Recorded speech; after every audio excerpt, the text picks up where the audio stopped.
The keys hit the table with a soft metallic clink that somehow cut through every laugh and clatter in the room. My dad stood at the head of the dining table, glass raised, face flushed with the kind of pride he usually saved for big job completions or playoff wins. Everyone quieted the way they always did when he had something important to say. "To my son," he said, voice thick. "You worked hard. You earned this." He slid the key fob across the wood toward Ethan. A black truck key, brand new. The kind with the fancy emblem that meant it cost more than most people make in a year. The room exploded. Chairs scraped back. My aunt let out a whoop. My mom's eyes filled instantly. Ethan just stared at the key like he couldn't believe it was real, then jumped up and hugged Dad so hard they both stumbled. Everyone clapped. I clapped too. My hands moved on autopilot while something inside my chest folded in on itself, quiet and slow. If you're enjoying this story so far and want to know how one quiet decision after that dinner turned my entire family upside down, like the video, subscribe, and hit the bell so you never miss what happens next. I'm Nora Ellis, 24. I work for a nonprofit that helps families navigate foster care and adoption, the kind of job where you learn to keep your face steady when someone's world is falling apart. I've always been good at steady. Growing up, steady was my role. Ethan was the one who needed extra coaching, extra chances, extra everything. I was the one who didn't. Straight A's came easy. Responsibility came easy. By 16, I was doing the taxes for Dad's small construction business because he hated the paperwork. By 18, I was the emergency contact for everyone. It never felt like a burden exactly. It felt like love, the way it showed up in our house. After college, I moved back home to save money while I built experience for grad school applications. I paid for groceries when the budget got tight, fixed the Wi-Fi when it went down, drove Mom to appointments when her car was in the shop, never asked for credit, never got any. Dad always said I was built different, that I didn't need the same encouragement Ethan did. Mom said I was their rock. I told myself that was enough. Ethan's graduation party had been planned for weeks, streamers and school colors, a sheet cake from the good bakery, extended family flying in. I helped set up tables, arranged chairs on the lawn, made sure the cooler was stocked. Normal stuff. My stuff. Dinner was loud in the best way. Cousins telling stories. Uncles arguing about football. Ethan at the center of it all, glowing in his cap and gown he'd refused to take off. I floated around refilling drinks, clearing plates, making sure no one's glass stayed empty too long. The way I always did. Then Dad gave the toast, then the key. After the cheers died down and people started migrating to the garage to see the truck, Dad caught my arm gently and nodded toward the kitchen. "Just need a quick word, kid." I followed him in. The noise from the garage faded behind the closed door. He leaned against the counter, arms crossed, expression shifting to the practical one he used for business. "You've been here a while now," he said. "Time you start contributing properly. Rent's $1,200 a month. First payment due Sunday." He said it like he was reminding me about an oil change. Casual, reasonable, expected. I waited for the punchline. It never came. Outside the window, I could see Ethan sliding into the driver's seat, grinning while cousins took pictures. The truck gleamed under the garage lights. "Sunday," I repeated. Dad nodded. "You're an adult. Adults pay their way." Something inside me went very still. Not angry yet, just clear. Like a fog I'd lived in my whole life suddenly lifted. "Okay," I said. He looked relieved. Clapped me on the shoulder like we'd just agreed on a fair deal. "Good talk." I went back to the party, smiled when people asked about my job, posed for pictures, helped serve cake. My hands did everything they were supposed to do while my mind cataloged details I'd never let myself notice before. How Dad's voice always softened when Ethan was upset. How Mom's worry lines only appeared when Ethan struggled. How no one ever asked me how I was paying for grad school applications because they assumed I'd figure it out. I cleaned up after everyone left, loaded the dishwasher, wiped down counters, said goodnight like nothing had changed. In my room, I sat on the edge of the bed and opened my banking app. The numbers stared back. Years of careful saving. Enough for first and last on an apartment. Enough for deposits in furniture and breathing room. I didn't cry. I didn't rage. I just started planning. The next morning, they all piled into the new truck for a celebratory drive. Dad in the passenger seat showing Ethan features. Mom in back taking video. Ethan waving like he'd won something big. I waited until the taillights disappeared down the street. Then I started packing. It didn't take long. I'd never accumulated much. Clothes folded neatly, books in one box, laptop and chargers in my backpack. The childhood stuffed bear I'd had since I was 5 went into a separate bag. Everything else could stay. I left the note on the fridge under the magnet shaped like a sunflower that Mom bought on vacation years ago. I'm moving out today. I'm ready to take full responsibility for my own life. Please give me space until I'm ready to talk. I love you. Nora. I locked the door behind me with the spare key I'd had since high school. Slid it under the mat where they'd find it later. The drive to my friend Mia's place felt both endless and too quick. She'd offered her spare room weeks ago, when I'd mentioned maybe looking for apartments someday. I hadn't planned to take her up on it this soon. She met me at the door with coffee and no questions, just a hug that lasted long enough for me to breathe. My phone started buzzing before I'd even unpacked. Ethan. Where are you? Mom's freaking out. Mom. Nora, please call me. This isn't funny, Dad. Come home so we can talk about this like adults. I silenced it and set it face down. That night I slept in Mia's guest room under a quilt that smelled like someone else's detergent. For the first time in years, no one needed me for anything. It felt terrifying. It felt like freedom. The first week felt like holding my breath underwater. Every notification made my stomach drop. Every unknown number could have been home. I didn't block them. I just didn't answer. Mia's apartment became my quiet island.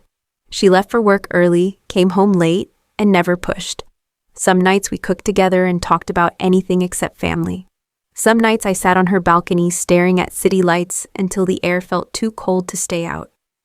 Work became my anchor. The families I supported didn't know anything had changed, and their crises were real in a way mine suddenly felt small beside. I threw myself into case notes, court reports, home visits. My supervisor noticed. You seem focused lately, she said during supervision. In a good way, I nodded. Couldn't explain that focus was the only thing keeping me from floating away. The messages evolved. Ethan, Mom won't stop crying. Can you just tell us you're safe? Mom, I found your note. Please come home so we can fix this. We love you, Dad. This is ridiculous. Adults don't run away over rent. I read them all, replied to none. 2 weeks in, Ethan called from an unknown number. I picked up before I could think. Nora. His voice sounded smaller than I remembered. Hey, where are you staying? With a friend. Silence stretched. Then, everything's messed up here. Mom keeps asking me stuff I don't know how to do, like how to pay the water bill online, or when the trash schedule changed. Dad's pissed all the time. I closed my eyes. You'll figure it out. I don't want to figure it out, he said, frustration cracking through. I want you to come home. That's not happening right now. Because of the rent thing. Because of everything the rent thing made clear. He was quiet for a long time. I didn't know he was going to do that. The truck was a surprise to me too. I know. Do you hate us? No, I said honestly. I'm just done being the one who makes it easy for everyone else. We hung up soon after. I stared at my phone for a long time, feeling the first crack in my resolve. Not enough to go back. Just enough to ache. 3 weeks after I left, Dad showed up. Mia texted me at work. Your dad is here, says he won't leave until he talks to you. I drove home with shaking hands. He was sitting on the front steps when I pulled up, looking out of place in Mia's quiet complex. Work boots, flannel shirt, the same posture he'd had since I was little, like he was waiting for the world to adjust to him. I sat beside him without speaking. Finally, he said, You look thin. I'm eating. More silence. You made your mother sick with worry. I'm safe. I'm working. I'm okay. He rubbed his hands together. This is bigger than it needs to be. Come home. We'll forget the rent thing. I looked at him then. Really looked. The lines around his eyes deeper than I remembered. Shoulders carrying something new. It's not about the rent, I said quietly. It's about what the rent meant. You gave Ethan a truck worth 50 grand and charged me rent the same night. That's not forgetting. His jaw tightened. He needed a boost. You've always been fine. There it is, I said. He frowned. What? The thing you've always believed. that I don't need anything because I don't fall apart loudly. That's not what it is. I kept my voice steady. You invested in Ethan because you thought he was worth more risk, more reward. I got nothing because you thought I'd manage anyway. And I did. Until I realized managing for everyone else meant I never got to need anything myself. He stared at the ground. You're twisting this. No, I'm seeing it clearly for the first time. He stood abruptly. So what now? You're just done with us? I'm done with the version where my worth is measured by how little I ask for. I stood too. We faced each other on the small concrete path. I love you, I said, but I'm not coming back to be invisible again. He drove away without another word. After that, the messages changed tone. Mom, I was wrong to let things be so uneven. I'm sorry, Ethan. I paid the water bill today. It sucked. I get it now. Dad, I didn't mean it the way you took it. I replied to Mom and Ethan. Short updates, safe topics. Never to Dad. Months passed. I found my own apartment, one bedroom with big windows and no memories in the walls. I bought a used couch that was actually comfortable. Hung art I chose myself. At work, things shifted too. My supervisor recommended me for a new program lead position, the kind with actual influence and a real salary bump. When they offered it to me, I accepted without asking if it would inconvenience anyone else. One Sunday morning, 6 months after I left, Mom called. Can we meet for coffee? Just us. We sat at a small table outside a cafe neither of us had been to before. Neutral ground. She looked different, softer somehow, less like she was holding everything together with willpower. I've been seeing a counselor, she said after we ordered, about how I let things be unfair for so long. I waited. I told her about the truck, about the rent, about how I never stood up when your dad treated you different. Her voice cracked. I was scared if I rocked the boat, everything would fall apart. Turns out it fell apart anyway when you left. I sipped my coffee. Let her sit with it. Ethan's different now too, she continued. He's working full-time, paying his own insurance. He talks about you all the time, says he didn't realize how much you carried until it was gone. And Dad? She hesitated. He's quieter. Doesn't give orders like he used to. I think he's scared you'll never come back. I nodded slowly. I don't expect forgiveness right away, she said. I just want you to know I see it now. What we did, what I let happen. We talked for 2 hours, not fixing everything, just starting. Over the next year, relationships shifted in slow, uneven degrees. Ethan and I met for lunch sometimes. He apologized without prompting, asked about my new job, listened when I talked. Mom came to my apartment once, brought groceries like an offering, stayed for dinner, left without trying to convince me of anything. Dad never apologized directly, but he showed up to my promotion celebration at work when Mom told him about it, stood awkwardly in the back, holding a small gift card to a bookstore, nodded when I thanked him. That was enough for now. I didn't go home for holidays that first year, spent Thanksgiving with Mia's family instead. Christmas in my own apartment with lights I put up myself. Some nights, I missed the noise of our old house, the way Mom's laughter filled rooms, Ethan's terrible playlists, even Dad's gruff good mornings. But missing didn't mean returning. I'd built something new. A life where my needs weren't an afterthought, where support flowed both ways, where my worth wasn't tied to how quietly I could carry everyone else's weight. The family I came from didn't break when I left. It bent, slowly, painfully. And in the bending, something more honest started to grow. The invitation came on a Tuesday in early spring, slipped into my mailbox like any other piece of mail. Thick cream envelope, Mom's careful handwriting on the front. No return address needed. I knew where it came from. I stood in my kitchen holding it for a long time, thumb tracing the edges. Inside was a simple card, Ethan's housewarming. He'd bought a small place 20 minutes from the old house. Nothing fancy, but his own. Saturday afternoon, casual, family and a few friends. Bring whatever you want to drink. We'd love to see you. No pressure.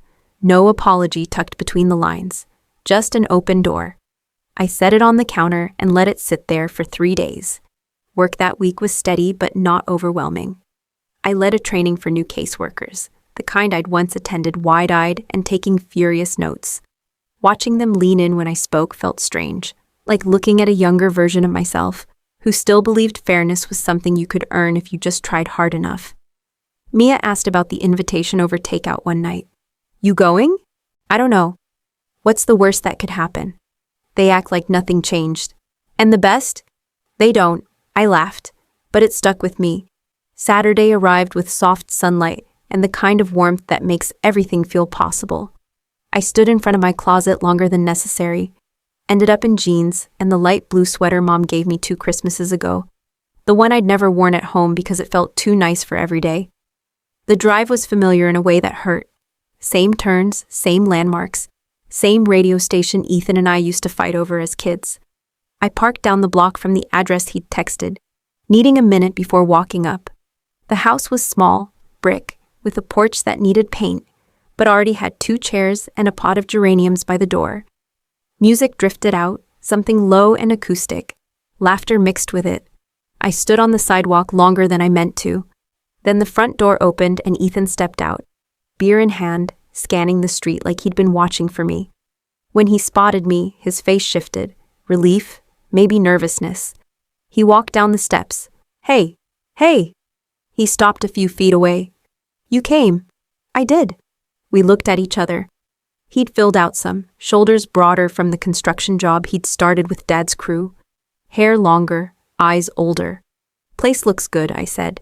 It's a work in progress. He gestured toward the house. Everyone's inside. Mom's been rearranging the snacks every 10 minutes. I smiled despite myself. He hesitated. I'm glad you're here, really. I nodded. We walked up the path together. Inside smelled like charcoal and citrus cleaner. A dozen people milled around. Cousins, a few high school friends, Dad's foreman and his wife. Mom spotted me first from the kitchen pass-through. Her hand went to her mouth for a second before she came around the corner. Nora. She hugged me like she was afraid I'd vanish if she held too tight. I hugged back. You look beautiful, she whispered. Thanks. Dad was by the grill on the small back patio, flipping burgers with the same focus he gave everything. When he saw me through the screen door, he paused mid-flip, nodded once, went back to the burgers. No big scene, no speeches. Ethan handed me a drink without asking what I wanted. Sparkling water with lime, the way I'd always liked it. We stood in the kitchen while he gave me the quick tour. Living room with second-hand furniture that actually suited him. Bedroom turned office. Backyard barely big enough for the grill and a folding table. I used your old spreadsheet for closing costs, he admitted quietly, while we stood in the empty dining room. The one you made when you were thinking about grad school. It saved me a ton. I raised an eyebrow. I still had it on the shared drive. Of course he did. Dinner was informal. Paper plates, picnic table, mismatched chairs. Pulled from inside, I ended up between Mom and Ethan's old high school girlfriend, who'd always been kind to me. Conversation flowed easy at first. Safe topics. Work, weather, Ethan's new commute. Then Dad cleared his throat from the end of the table. Got something to say. The yard quieted. He looked at his plate for a second, then at Ethan, then at me. I was wrong, he said. Voice rough but steady. About a lot. The way I handled things. The way I always handled things. Mom reached over and touched his arm. He didn't brush her off. I thought I was doing right by pushing one kid and trusting the other to land on her feet. Turns out I was just making it harder for the one who didn't need pushing. His eyes met mine. I'm proud of you, Nora. Always was. Just didn't know how to show it right. The yard stayed quiet. Someone's dog barked down the street. I don't expect this to fix anything, he continued. Just needed to say it out loud. I felt everyone waiting for my response. Thank you, I said. For saying it. He nodded. Went back to his burger. Nothing magical happened after that. No group hug. No tears. Just the slow return of conversation, quieter than before, but real. Later, when the sun dipped low and people started leaving, I helped carry plates inside. Mom washed, I dried. Old rhythm. You staying a bit? She asked. I can. We didn't talk about heavy things. She told me about her garden plans. I told her about the new program at work. Simple, careful. Dad found me on the porch when most people were gone. Walk you to your car? Sure. We walked slow down the cracked sidewalk. Your place, he said. It good? It's mine. He nodded like that meant something. At my car, he stopped. I kept your room the same, he said. Not because I thought you'd come back. Just couldn't bring myself to change it. I leaned against the door. You can paint it if you want, or turn it into storage, whatever you need. He looked at me for a long moment. I was scared, he said finally. When you left, thought I'd lost you for good. You almost did. He swallowed hard. I'm working on it. The being scared part, the being wrong part. I believed him. Not completely, but enough. I'll see you soon, I said. He nodded, stepped back as I got in. The drive home felt different, lighter somehow, not fixed, not finished, just open. Some bridges burn, some just get rebuilt, plank by careful plank. Mine was somewhere in between. And for the first time in a long time, that felt like enough.